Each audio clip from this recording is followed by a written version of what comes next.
Hey, it's Robert Beard, the host of the Commercial Landscaper podcast. For the next 30 minutes, I'm inviting you to high-impact conversation with some of the most accomplished leaders and entrepreneurs in our space. This isn't fluff. It's real, battle-tested insight rooted into my book, The Ironman Mindset for Entrepreneurs, that will challenge you to grow as a leader, stretch yourself beyond your comfort zone, and scale your business the smart way. Our audience has now doubled, and I'm hearing every week how these episodes are helping business owners sharpen their edge, increase profitability, and raise the bar across the industry. So here's my ask. If this episode sparks something for you, please share it with either a teammate, fellow business owner, or a friend that needs that extra push. We're building something bigger here, and I want you to be part of it. Big news. Our digital courses are now live at wilson360.com. These are built for ambitious leaders like you, alongside training classes designed to build your team, along with the tools they need to win. I'm also thrilled to welcome our new sponsor, Bomb Data. They're transforming how commercial landscapers manage labor with intuitive analysis and help you control costs and boost margins. Check them out, and if you're ready to make data your competitive advantage. Thanks for listening, and let's keep pushing things forward. Urtur is a lifestyle brand born from grit, founded by Zach Strauser. Their mission is clear: to raise $1 million for the trades by supporting vocational training across North America. Urtur makes tough, smart gear built for landscaping and snow pros who work hard outside every day in all conditions. Their apparel puts safety first, helps crews look sharp, and honors the pride in their craft. Every purchase has purpose, fueling training programs and building a resilient workforce. Urtur isn't just workwear, it's a culture of respect, resilience, and results. Hi, this is Robert Beard with the Commercial Landscaper podcast. Really excited today to be joined again by Warren Gorowitz. Warren, good to see you. Great to see you as well. Thanks for having me back. I know we were met each other in the Leaders Forum in Costa Rica and had a great time there. We had some good speakers. It was a good event. Yeah, it was good to catch up a little bit there. It's always great to go to those conferences. It's also great to meet people in person, maybe that we only talk virtually via Zoom and so forth. And then, of course, the hardest thing is going back to work. Yeah. For something like that, when you get to spend a week in paradise and tropical environment. And yeah, it's always hard to get back into it. Yes, that's so true. So true. I know you've been on before, but we're continuing to get some great guests and listeners to the show. But if you could maybe just talk about your background and your experience in the industry. So I've been in the landscape industry for, I guess this is my 31st year now. Is it 31st or 32nd? It's 31st.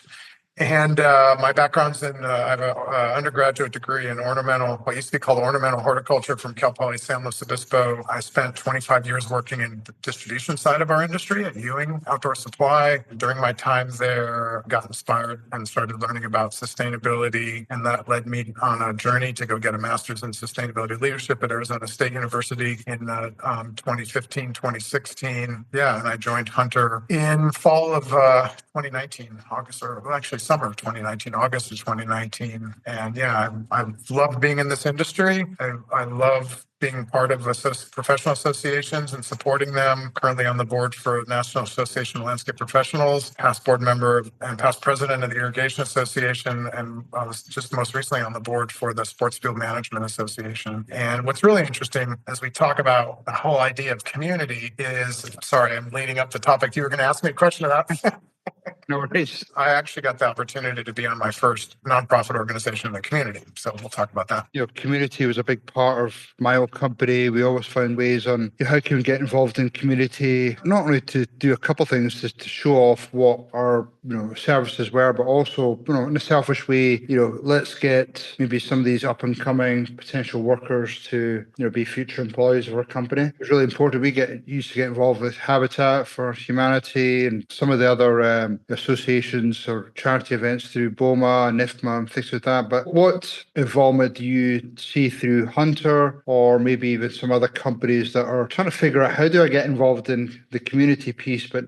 don't really know how to go about it? And I think the first thing that I always like to think about as it relates to community involvement is recognizing that the younger generation that's coming into our workforce, they want to work for a business that is doing something bigger than itself. Obviously, businesses are here to make profits, of course, and be profitable and continue to be sustainable as a business. I know that there's this almost an expectation and definitely an interest in working for a company that's giving back to the community. And that's really been part of, our organization at Hunter. And that goes back to one of our founding family members, Ann Hunter Wellborn, who, as part of the starting of our company back in 1981 and kind of from then on, really looked at Patagonia as a model, what she wanted to see Hunter be like. And really what that means is, how do we take care of our employees? How do we support the communities that we live, work, and play in? And then of course, our environmental impact. How are we mindful of that? Which we talked a little bit about that on the previous podcast that you had me on. But as far as like, how do you get started? I mean, I think find out what your passion areas are. For us as an organization, first and foremost, of course, is the landscape industry that we work in, and looking for ways to support organizations that do things outdoors, whether that's some environmental organizations, whether that's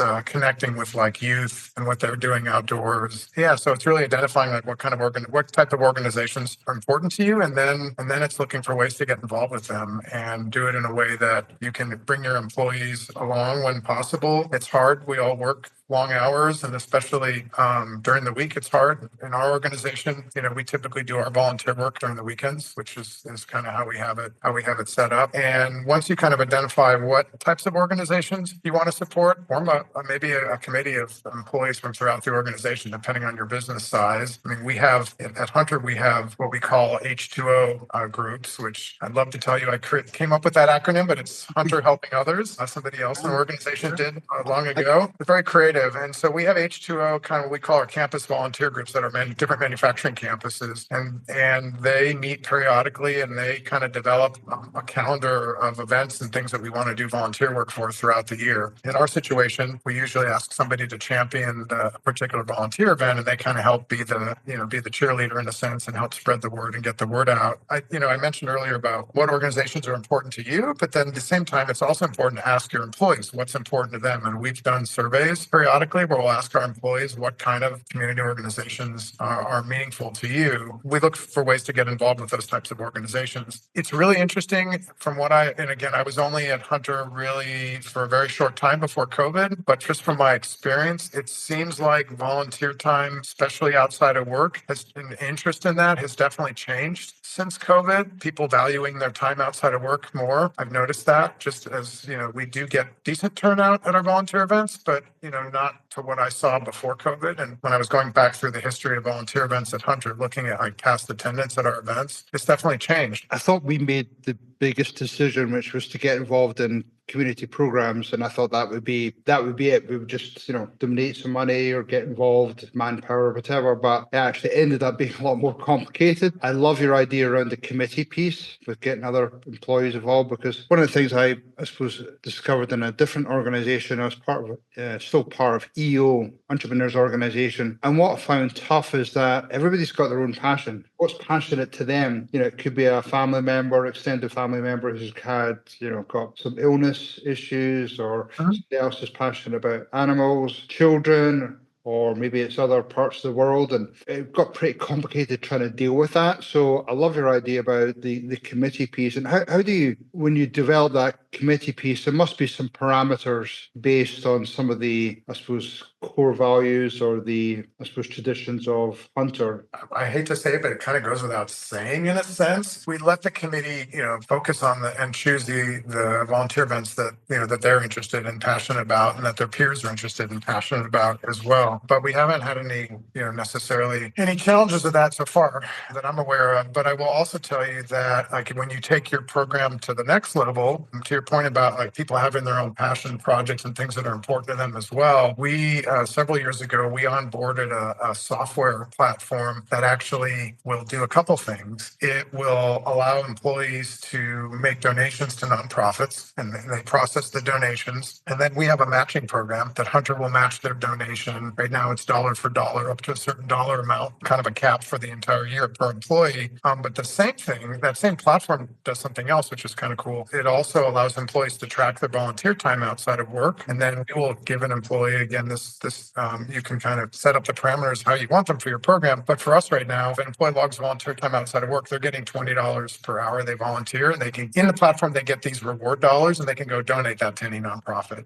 That's cool. I love And that. that is really, I think that's been really helpful because not everybody can afford to donate in the community their money, but their time, if they're doing something in the community, like that's really important to us as an organization. You take that to the next level and the platform even allows employees. So when we do a volunteer event, we'll post the volunteer event in the platform and employees sign up there and so forth. And then we will do periodic fundraising campaigns, or maybe we'll do a double match. We do that for disaster relief stuff with fires and hurricanes and things like that, especially when they affect our employees.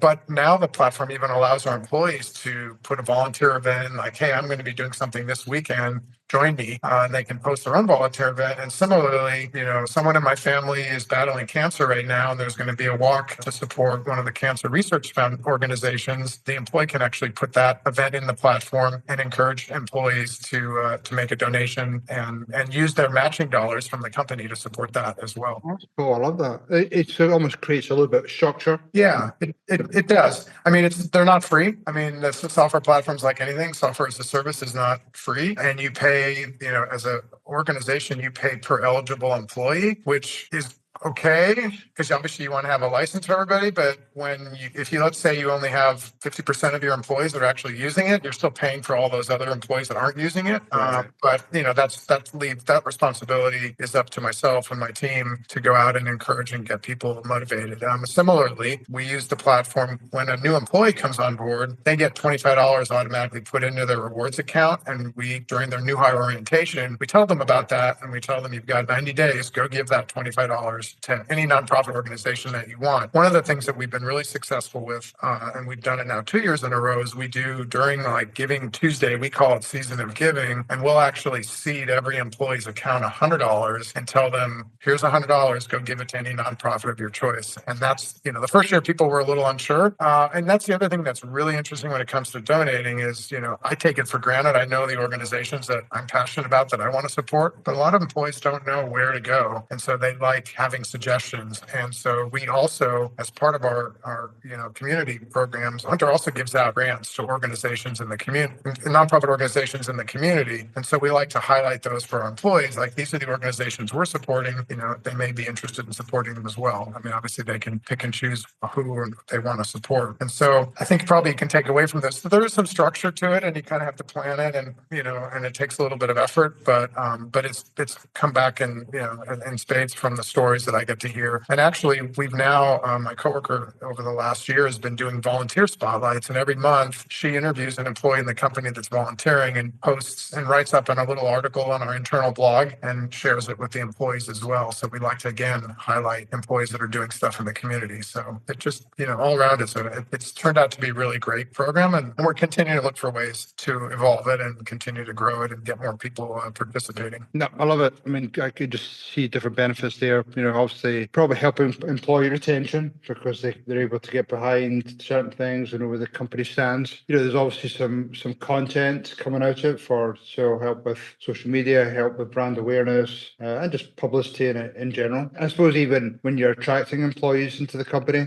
seeing more and more people asking about, what's the purpose behind this company, the projects they're involved in. Yeah. And, as I kind of mentioned early on when we started chatting today, I had the opportunity, I got introduced to one of the nonprofit organizations that Hunter's been supporting for actually over 40 years now. And they were looking for someone to serve on their board. And, I mentioned I'm a perennial industry association board member, it seems. I go from one association to the next. And I love doing that. I enjoy learning. I enjoy giving back to our industry. And so this was the first time that I got asked to be involved in a community nonprofit organization, and happens to be the local Boys and Girls Club here in San Marcos, California. Cool. And it's been fantastic. You get to see the impact of your work and what the organization does firsthand. And it's been great. And, as a company, we also encourage our employees to volunteer their time if they're able to. And in fact, they can log their board service time outside of work and get that $20 an hour that they can give to the nonprofit as well.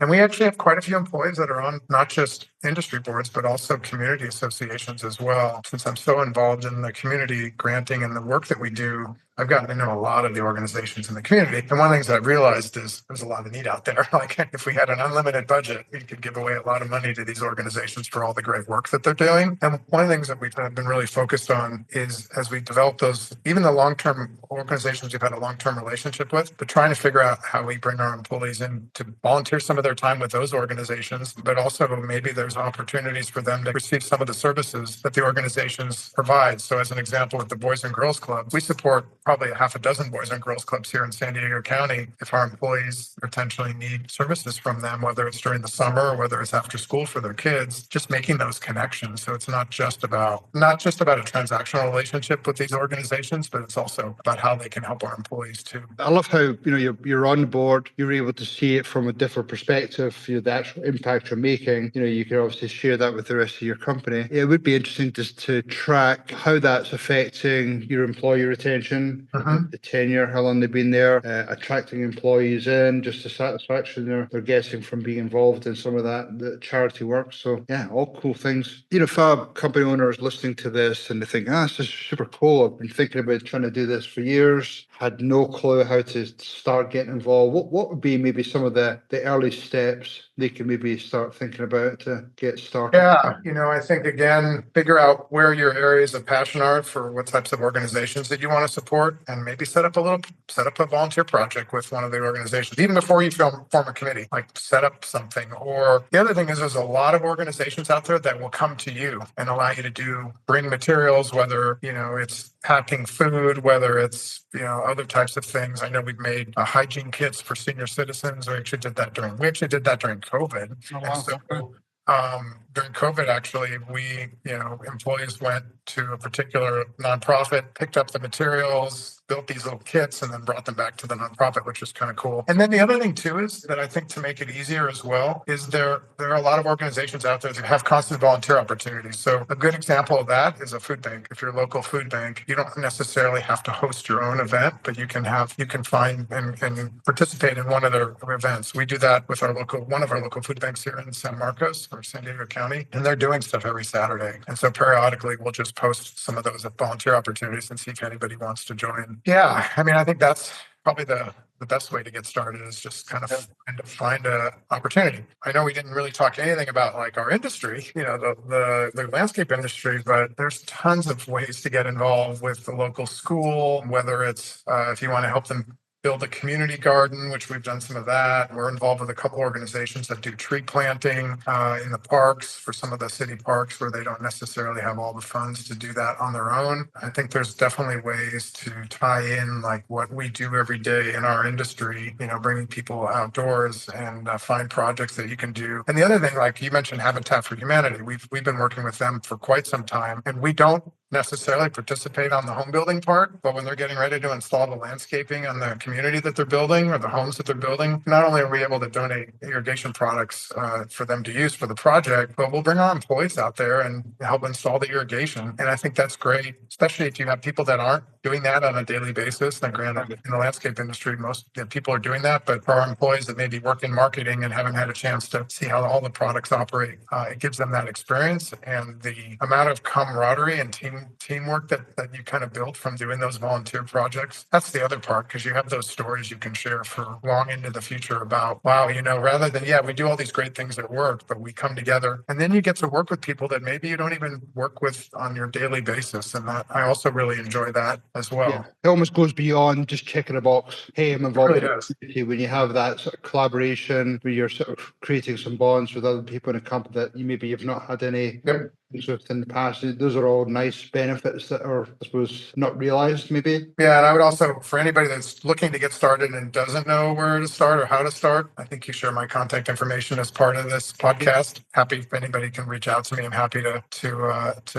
give some personal suggestions based on what you're trying to do. Yeah, no, I'll share that information. And I think one of the other pieces that you touched on, but just having that I suppose, that champion within your company, whether it be, community projects, schools, whether it be other sort of charity stuff. I think having that champion, that almost like that cheerleader in your company, often helps to take that owner's vision to then actually make it happen. So, Yeah. a single person or a committee or something, I think that helps. Yeah, the other thing I would say that also helps, depending on how your organization is structured, is people also like to hear from their peers. So it's important to have support from the top of the organization, from leadership. That makes a huge difference. But if you have a crew supervisor that's really interested in doing volunteer work and they're telling their peers that they work with, that goes a long way. And we've seen that in our world, in the manufacturing space. We've seen that a lot from, maybe a manufacturing supervisor who's really excited about volunteering and comes to an event, and then they tell their employees about it, and all of a sudden you start seeing their employees showing up as well. I think they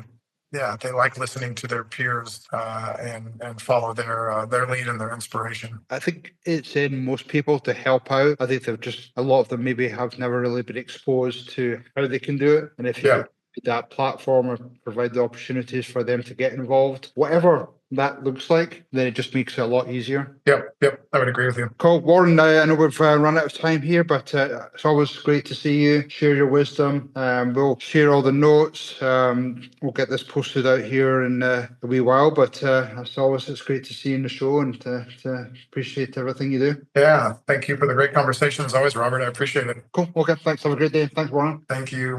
Bye. That's a wrap for today's episode of the Commercial Landscaper podcast. I hope you're walking away with one powerful insight you can apply immediately, whether it's in your leadership function, your operations, or how you show up every day with that Ironman mindset. Remember, growth doesn't happen by accident. It happens through intentional moves, bold conversations, and surrounding yourself with the right voices. That's what this podcast is all about.